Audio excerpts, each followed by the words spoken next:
Ito, Davao del Sur, nandito. Oh, Canada!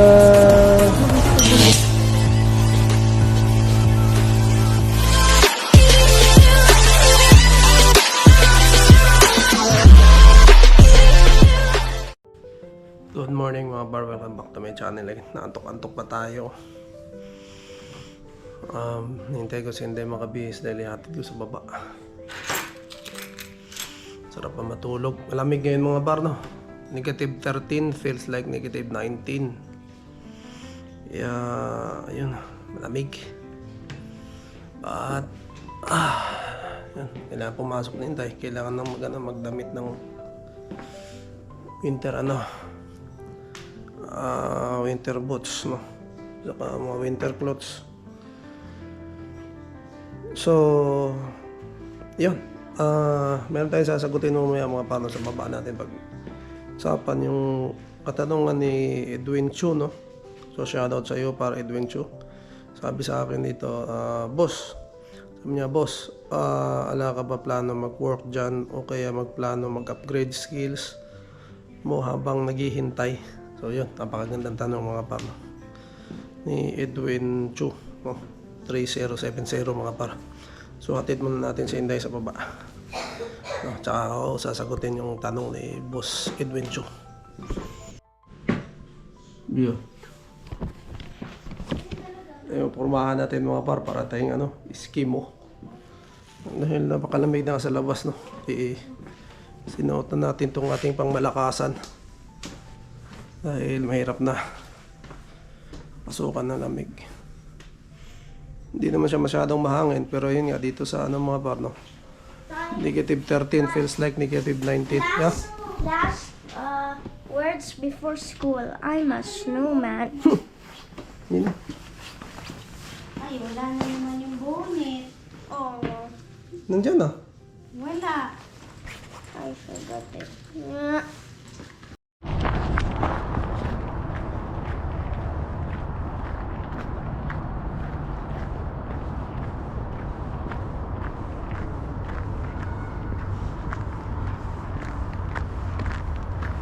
Mga bar, umpisa ng kumapal, oh. Ayan, nahatid na natin si Inday mga bar sa bus, no? So, tingnan nyo yun dito yung lagi kong tinatambayan, oh. Ayan, ang kapal na. Hindi pa naman masyado talaga, pero na siya. Kumbaga mga par, hindi na siya natutunaw. Mga apak na pala rito. Mayroong mga apak dito mga par. Mayroong mga tumambay rito. At pupunta pa doon. Ito mayroong hindi ko alam kung anong apak to. Di ba to? Malalim. Di kaya to? Usa? Apak, oh. So ayun, ikot na tayong konti dito mga par. So ayun, negative 14 feels like negative 19 mga par. May araw. Kita nyo naman, diba? Pagka winter kasi yung araw, na lang yan, design. Bibigay lang ng liwanag, pero hindi yan nakakaano ng init, no?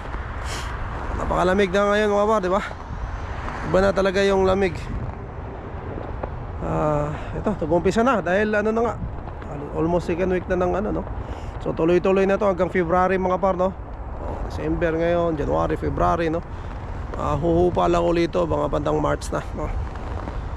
Kaya yun, isa sa struggle talaga lalo sa mga estudyante, mga bata, no? Ang ganitong panahon dahil napakalamig. And yan, ano lang naman mga par, no? Meron naman talagang ang tawag dito, winter clothes, no? Na kailangan lang anuhin ng mga anak natin, no? Para hindi sila lamigin. Yan nga, nagrereklamo dahil makapal daw, mahirap gumalaw. Pero unti-unti si Inday, naintindihan naman niya na gano'n, no? Nung una, natutuwa pa siya nung unang winter namin dito, no? Parang na-amaze pa siya, nagsusot siya gano'n kakapal, no? Pero ngayon medyo nagrereklamo na. ano na daw, pero yun, naintindihan naman yan na sabi ko, hindi ka nagsuot ng ganyan, lalamigin ka. Saka ano rin mga par, no, sa school, pagka hindi mo sinuotan yung anak mo ng talagang panglamig, no, i-message ka ng school, no, at sasabihan ka na ano mo, suotan mo, no, pasuotan mo ng talagang pang winter dahil sobrang lamig nga, dahil ano sila, pinapalaro sila sa labas mga par, mga teacher, no, nahayaan sila maglaro, no. Kaya iba yung ano rito iba yung style nila dito mga par, dahil di ba sa atin pagka medyo umambon-ambon, medyo parang uulan or may ambon ng konti, hindi talaga pinapalabas yung bata, no. Pero dito iba mga par, no, sa mga wala dito sa Canada, no, iba yung ano nila, pinapalaro nila. Ang sabi, pampalakas daw ng katawan, no, para masanay, no. Kaya ayan, yun yung ano nila rito. So yun mga par, yun, yun nga, may nagtanong si Edwin Chu, no, si Par Edwin Chu 3070, no, na wala, sabi niya, boss, wala ba raw ako balak magtrabaho or mag-upgrade ng skills habang naghihintay, no. Yun, sasagutin ko yung mga par, no. Yun, dahil marami nga sa inyo, no, nang talagang nagtataka na dahil dahil hindi ako nagtatrabaho mga par hanggang ngayon, no. Sa totoo niyan mga par, may pangyayari sa buhay namin, no. Ngayon, no, may pinagdadaanan kami. Meron kaming sa akin hindi naman ano yan, hindi ko naman tinitingnan na ano, no. Parang challenge lang, no. May challenges kami pinagdadaanan sa ngayon mga par, no. At inaasikaso ko pa, no, ang mga bagay na yan.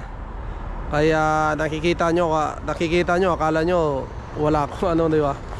Wala akong ano mga par, patambay-tambay lang, no, sa bahay. Pero mayroon po kaming inaasikaso mga par, no. At i-share ko po sa inyo yan pagka naging okay na po, no.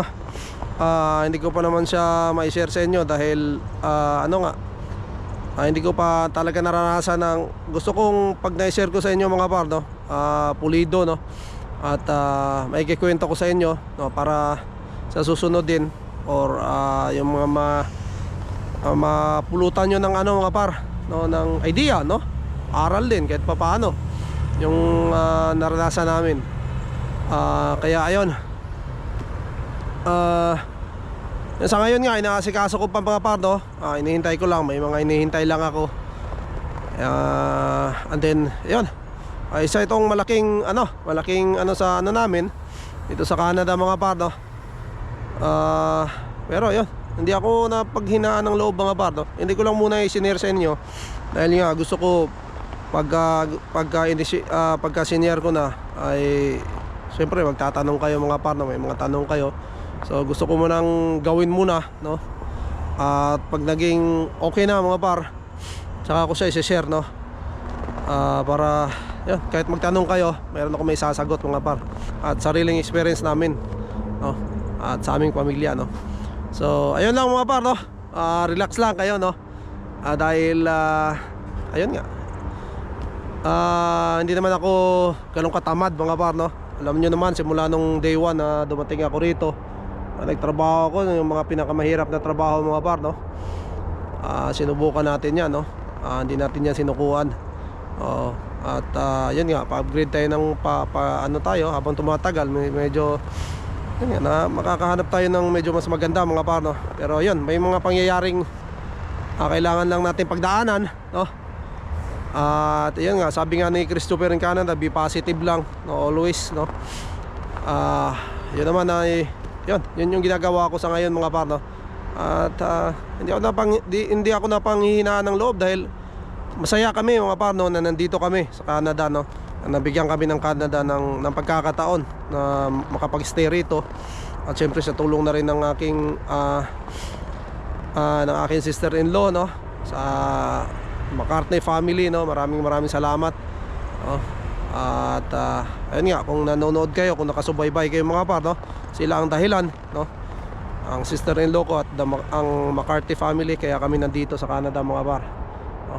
Kaya kami ngayon nandito, kaya lubos ako nagpapasalamat, no. sa kanila, no? Syempre sa pamilya namin na ganun nga, no? So ayun lang mga par. Ayun, i-share ko rin sa inyo mga par, no? At hintayin nyo lang dahil may mga hinihintay pa ko, pero malamang may share ko sa inyo ngayong buwan na to, no? Yung aming mga pinagdaanan, no? Yung aming mga challenges na pinagdaanan sa ngayon, no? Dito sa Canada. Maraming salamat sa pag-aalala, no? Maraming salamat sa yan, pagsasabi sa akin na ganun, ng mga idea mga par, no? Maraming salamat sa inyo. At yan, sa lahat ng laging nanonood sa atin, no? At nagko-comment, no? Nagla-like, no? Sa ating mga vlogs, no? Maraming salamat po sa inyo. And natutuwa po kami and masaya kami na nandiyan kayo, no?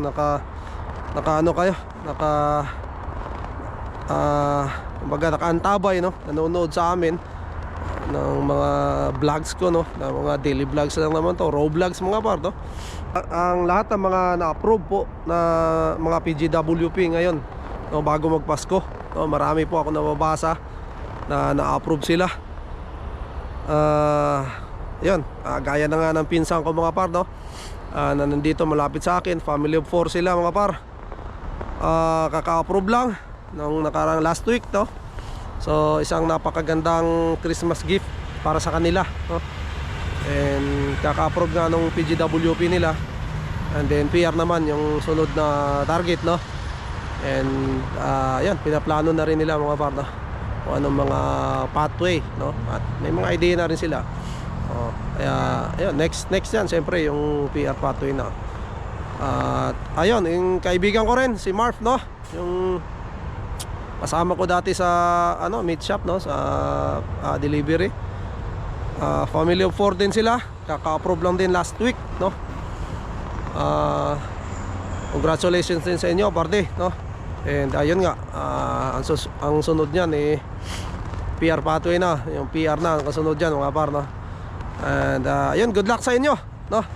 At syempre nauna sila sa atin mga par, no? And ayun nga, nakuha na nila ngayon yung yung PGWP, no? Plus 3 years mga par, dahil 2 taon ang kinuha nila, no, ng student. So plus 3 years yung PGWP na, which is napakaganda dahil 3 taon, mahaba yung oras mo mga par. So ayun, and sabi ko nga sa kanila na siguraduhin, no, na walang masayang na oras, no? Dahil yun nga, 3 years lang yan, mabilis lang ang panahon. And then yun, umaasa din tayo sa mga balita next year mga par, no? Dahil may mga bali-balita na may maganda daw yung dito sa Ontario, no? May mga priority yata siya, no? May mga bali-balita pa lang naman, pero sana matuloy, no? Dahil sa tingin ko maganda yun, no? Maganda yung kanilang plano, no? At pag natuloy yan, ibalita yan, no? Maaaring meron tayong chance dyan mga par, no? Ito sa Ontario. So yun lang mga par. So maraming salamat ulit. At doon sa nag-comment, shoutout Edwin Chu. Maraming salamat par. And siguro dito ko natatapusin na aking vlog. To God be all the glory. We will see you in the next one. Bye.